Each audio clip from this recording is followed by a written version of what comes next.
এ boxer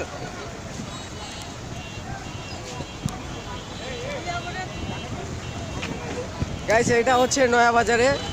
এখানে যে শুধু ছাত্ররা কাজ করবে এটা যৌক্তিক নাই কিন্তু। দেশটা আপনার আমার সবাই, এবং যেহেতু আমাদের শিক্ষা প্রতিষ্ঠান খুলে দেওয়া হয়েছে, সবাইকে শিক্ষা প্রতিষ্ঠানে আসার জন্য আহ্বান জানাচ্ছি।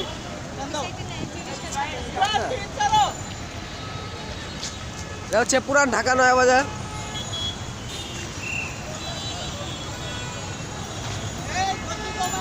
এবং